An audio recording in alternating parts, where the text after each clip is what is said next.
que en forma progresiva empezó a tener algunas manifestaciones vinculadas a su conducta, alteraciones de la conducta,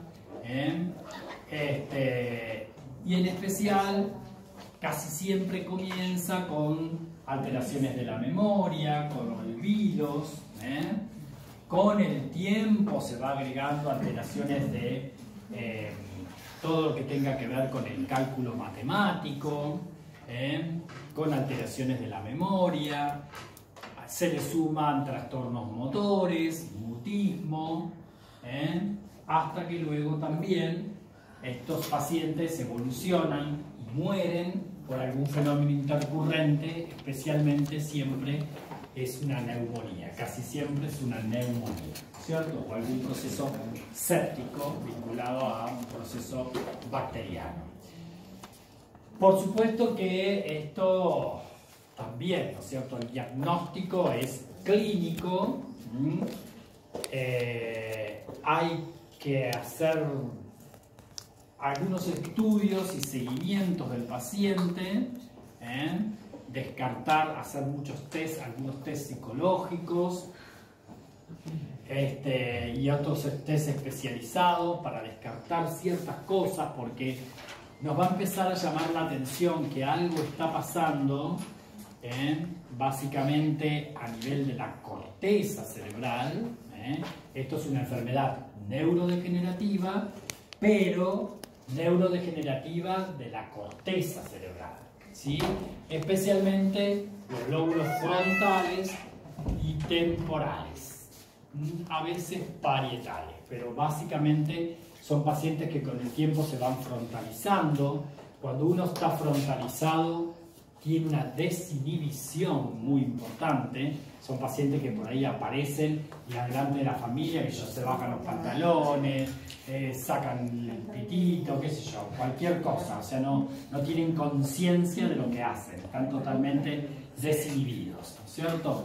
Se pierden o tienen memoria de cosas que pasaron en la antigüedad, y no recuerdan cosas que pasaron ayer, qué sé yo, ¿no? O se confunden, ¿no? Qué sé yo, un paciente, cuando hablamos de olvido, hablamos de que, ay, no sé dónde dejé la llave del coche, sino de cosas que uno no se puede olvidar, si uno, qué sé yo, olvidarse de la cara de los hijos, olvidarse, no sé, qué sé yo, meter no sé, la llave, guardarla en la heladera, o cosas que son demasiado llamativas, que es imposible que uno las haga por distracción o por estrés o por lo que sea, ¿cierto? ¿Quién no se ha olvidado, no sé dónde estacioné el coche, dónde dejé la llave, o dejé la puerta cerrada, qué sé yo? Esas cosas no llaman la atención, ¿no? Pero hay cosas que sí. Entonces ahí empieza todo, generalmente con ese tipo de alteración. Y bueno, y se va haciendo una abstracción del mundo, ¿no es cierto? Se va desconectando de todo, de todos, y de todo, ¿no? Entonces, con el tiempo, porque esto evoluciona en muchos años también, pero suele comenzar así. Entonces, uno empieza a hacer estudios conductuales, de personalidad, de aprendizaje, de intelecto, o sea, empieza a hacer muchos estudios.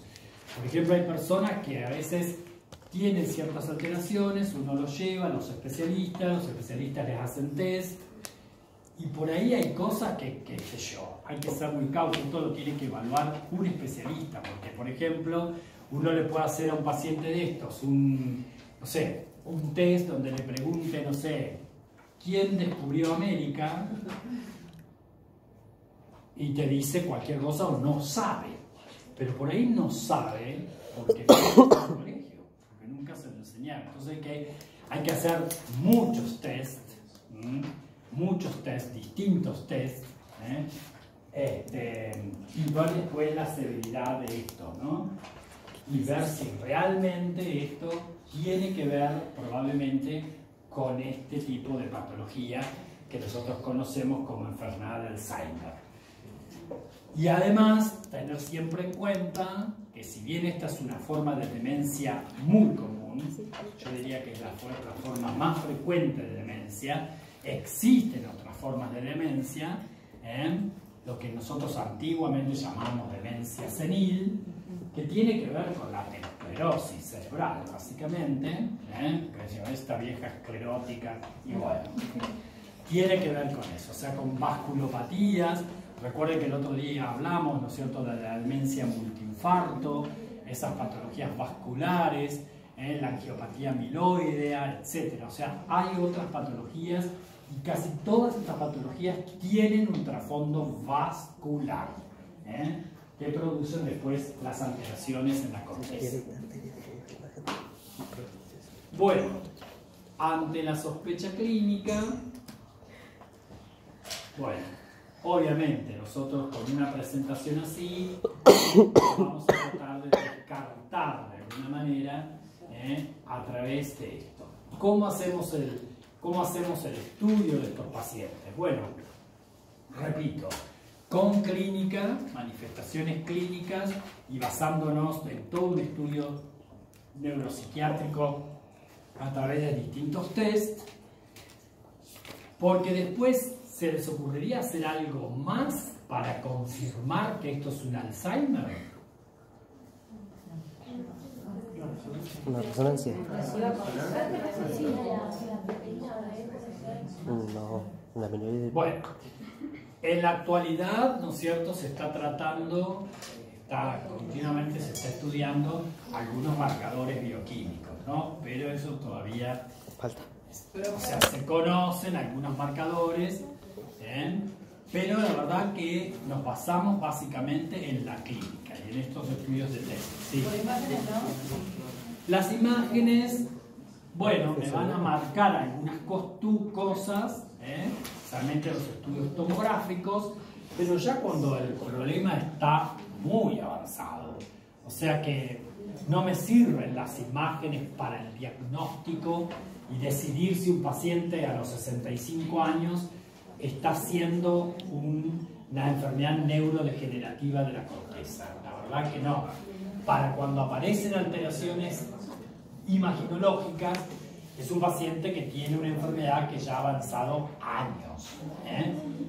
No obstante así, imaginológicamente, ¿qué esperarían encontrar con los años? Atrofia cerebral. ¿Cuál era nosotros? Atrofia cerebral. Bueno, una atrofia de la corteza, ¿cierto? Esperaríamos encontrar una atrofia de la corteza cerebral, que se la ve más afinada, obviamente, porque hay una degeneración a ese nivel. Y en forma compensatoria, ¿se acuerdan? Que se dilataban los ventrículos, el sistema ventricular, y aparecía eso que llamábamos hidrocefalia ex vacuo, ¿sí? También se podrían preguntar antecedentes, ¿no? Si algún familiar tuvo... Sí, pero la verdad que la mayoría de las enfermedades de Alzheimer son esporádicas también. Hay un porcentaje bajo de un 5 a 10% de casos familiares. Sí, es muy probable que te pregunten si en la familia alguien la padeció, pero no es un dato que te ayude demasiado, porque son pocos los casos familiares. Los hay, pero son pocos. La mayoría de los casos de Alzheimer son esporádicos. No quiere decir que porque tengamos un familiar vamos a padecer sí o sí Alzheimer. Casi siempre son esporádicos. Y se está tratando de buscar algunos biomarcadores, marcadores bioquímicos que nos ayuden. Por ejemplo, desde el punto de vista químico, la disminución de la colina aminotransferasa, o desde el punto de vista inmunistoquímico, la positividad para la cimetofisina, pero mucho más importante como marcador bioquímico son los depósitos de amiloide beta, el viejo amiloide A4 que llamábamos antes, el amiloide beta, que nosotros sabemos que el amiloide beta puede ser 40 o amiloide beta 42, ¿sí? Amiloide beta 40 o amiloide beta 42, ¿sí? Bueno, esto se está haciendo como biomarcador. Lo podemos marcar con fluoresceína 18 y se hace, se localizan, ¿no es cierto?, los depósitos de amiloide. Hay una técnica que también se hace con tomografía de emisión de positrones y se detecta lo que se llama el PV, que es también amiloide marcado. Bueno, hay algunas técnicas que se están haciendo y que tienen que ver con buscar depósitos de amiloide, depósitos de amiloide como biomarcador. Muy bien. También se puede buscar, ¿cómo se llama? La proteína tau. Bueno, esto es lo que se vería, ¿no es cierto? Ven que tiene una corteza muy finita, una atrofia de la corteza cerebral y ciertas dilataciones de los ventrículos laterales, ¿no? Pero esto, bueno, se lo muestro, pero la verdad que esto no lo hacemos en un primer momento porque lo más probable es que al principio no veamos nada. Durante mucho tiempo no veamos nada, imaginológicamente. Esto sería un caso de un paciente que tiene una enfermedad de Alzheimer ya evolucionada de muchos años. Bueno, lo mismo que esto para comparar cómo veríamos un cerebro normal y cómo veríamos un cerebro atrófico.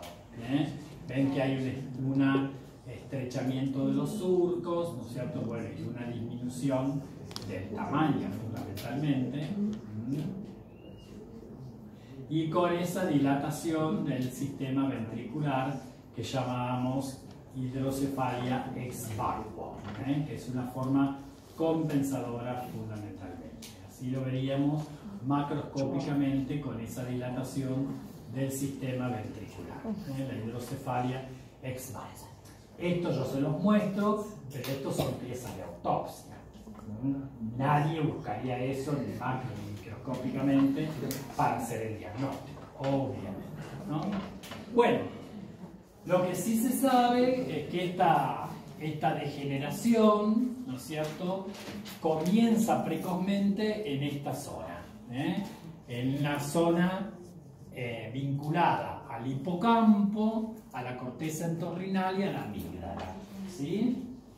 Hipocampo, al hipocampo, que es lo que ven ahí amarillito, a la corteza entorrinal y a la zona amigdalar, ¿sí? De la corteza cerebral, especialmente en los lóbulos frontal y temporal, ¿sí? Frontal y temporal, ¿sí? Entonces, esta es la zona que se afecta primero. Las neuronas de esa zona son las que se afectan primero, Hipocampo, corteza entorrinal y esto que acá dice corteza parahipocámpica, que es la amígdala. Bueno, eso para que vean por qué se llama hipocampo, ¿no? Que es parecido al hipocampo. Bueno, muy bien. Y desde el punto de vista microscópico lo mismo, ¿no es cierto? Estos son signos que nosotros vemos en un cerebro de autopsia, por supuesto, pero que si uno se pone a pensarlo en forma fría, ¿no es cierto?, la confirmación de la enfermedad de Alzheimer se hace histológicamente, ¿sí? Si no, siempre vamos a estar con un diagnóstico clínico, neuropsicológico, y como mucho asociado a alteraciones imaginológicas en un episodio tardío, pero la confirmación de que eso era un Alzheimer se hace por la anatomía patológica, ¿sí? O sea que el trípode es clínica, imágenes y patología, anatomía, patología. ¿Sí? Y si yo viera un cerebro con Alzheimer, bueno, voy a encontrar algunos signos que son característicos, no patognomónicos, pero característicos de la enfermedad de Alzheimer. Algunos son muy característicos y otros pueden aparecer en cerebros, sin enfermedad de Alzheimer también, pero en cerebros de viejitos, de pacientes de más de 80 años. Uno de los signos es lo que conocemos como la placa neurítica, o placa senil, que dicen algunos, en donde vemos, ¿no es cierto?, el acúmulo acá de sustancia amiloide rodeado de neuritas distróficas. ¿Están? Acá vemos algunas neuronas y estamos en la corteza cerebral. Entonces, el hallazgo de placas neuríticas es uno de los signos histológicos característicos de la enfermedad de Alzheimer. Cuando yo encuentro en la corteza, especialmente en el isocórtex, acúmulos de amiloides sin estar rodeados de estas neuritas distróficas, se llaman placas difusas. Placas difusas. Y se dice que la placa difusa, o que la placa neurítica, si quieren, es una imagen que evolucionó de una placa difusa, ¿no? O sea, que aparece primero el acúmulo de amiloide y luego rodeado de neuritas distróficas. ¿Quedó claro? Uno de los signos a tener en cuenta. Acá vemos placas neuríticas, pero bueno, con una coloración de Bielchowski, que es una coloración argéntica, con una coloración argéntica para verlas teñidas de negro, con la técnica argéntica de Bielchowski. Y el otro signo, que es mucho más importante de tener en cuenta, son estos acúmulos de filamentos intermedios que están a nivel intracitoplasmático de las neuronas, ¿sí? De las neuronas, que se llaman ovillos neurofibrilares, ¿sí? Los ovillos neurofibrilares es mucho más importante que la placa neurítica en el diagnóstico histológico de la enfermedad de Alzheimer, ¿no es cierto?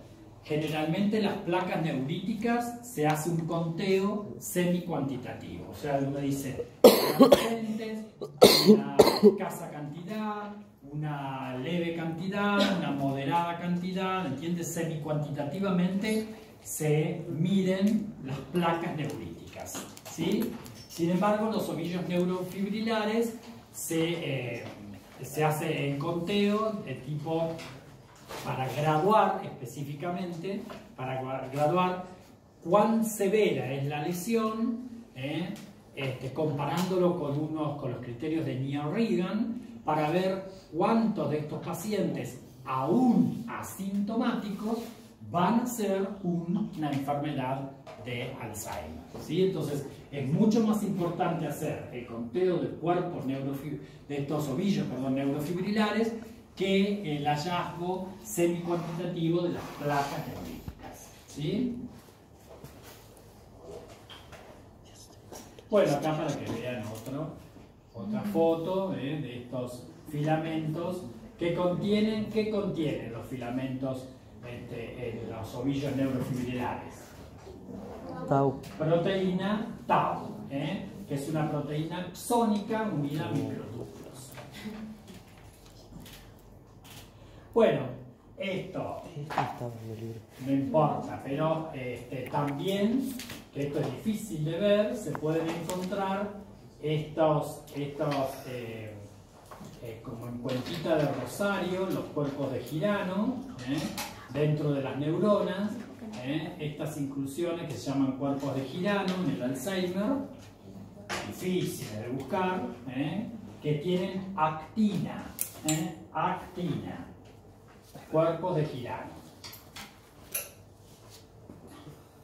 Bueno, y esto es para ver los depósitos a nivel vascular por un lado y en las placas neuríticas por otro, en las placas neuríticas del amiloide. Generalmente en las placas neuríticas tenemos amiloide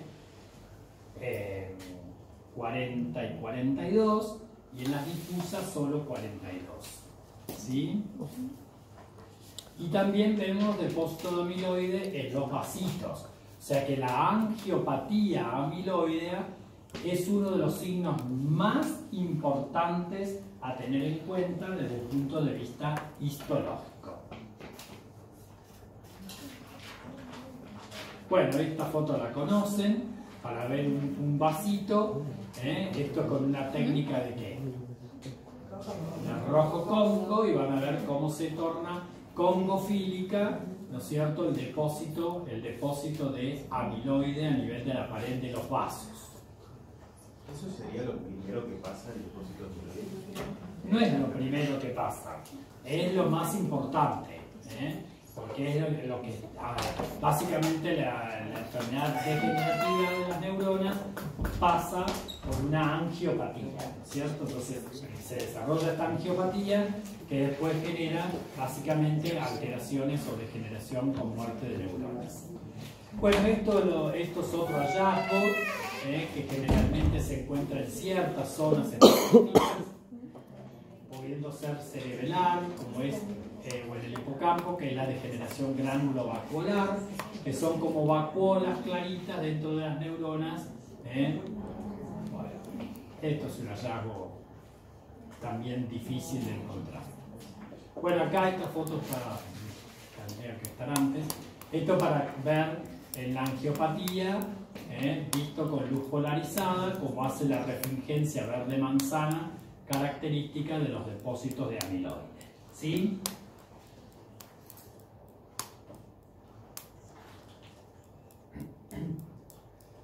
Bueno, por lo mismo, entonces para repetir, la placa semiloneurítica con beta amiloide en el centro y los ovillos neurofibrilares con esos depósitos de tau adentro del citoplasma de las neuronas.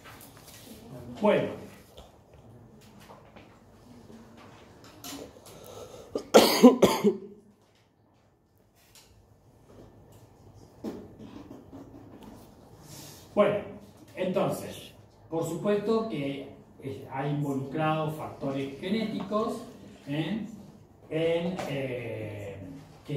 tienen que ver, ¿no es cierto?, con acúmulo de proteínas anómalas. O sea que hay un defecto del plegamiento con acumulación. O sea que la enfermedad de Alzheimer no es más que una proteinopatía, una proteinopatía no transmisible y progresiva. ¿Sí? Se acumulan esas proteínas anómalas que desencadenan una respuesta básicamente inflamatoria con estrés oxidativo y bueno, aparece, ¿no es cierto?, un déficit sináptico, una disfunción sináptica aparejada que desencadena la clínica de esta enfermedad, ¿cierto? Pero esto simplemente para recordar que es una enfermedad que tiene que ver con una proteinopatía, acumulación de proteínas, que tienen que ver con estas proteínas fibrilares que dijimos recién, ¿no? Bueno, este esquema es muy complejo de explicar, pero en el libro lo tienen mejor el esquemita. Básicamente, esto porque está aplicado todo el trastorno oxidativo, lo que produce el estrés oxidativo, que no me importa demasiado, por el agregado amorfo del amiloide, que se va agregando por acá, ¿no es cierto?, alteraciones vinculadas a esa proteína precursora amiloidea. ¿Se acuerdan que conocíamos cuando vimos amiloidosis? Conocíamos a la amiloide PP, al APP, que era la proteína precursora del amiloide. Bueno, esa proteína precursora del amiloide, ¿no es cierto?, depende de dónde es escindida, si sigue o no una vía amiloidogénica, o sea, de formación de amiloide que se va depositando en forma anómala por mal plegamiento, ¿sí? Para eso tiene que haber una escisión a nivel de la beta secretasa, ¿sí? Porque hay otra escisión a nivel de la alfa secretasa y esa no sigue una vía amiloidogénica. Para que se produzca la vía amiloidogénica, o sea, formadora de amiloide mal plegado, o de proteínas mal plegadas, tiene que haber una escisión a nivel de la beta secretasa. Entonces hay una endocitosis, se escinde por la beta secretasa y queda separada la gamma secretasa, que incluye ahí la AFP1, las presenilinas, la sincastrina, etc. Todas esas proteínas, ¿no es cierto?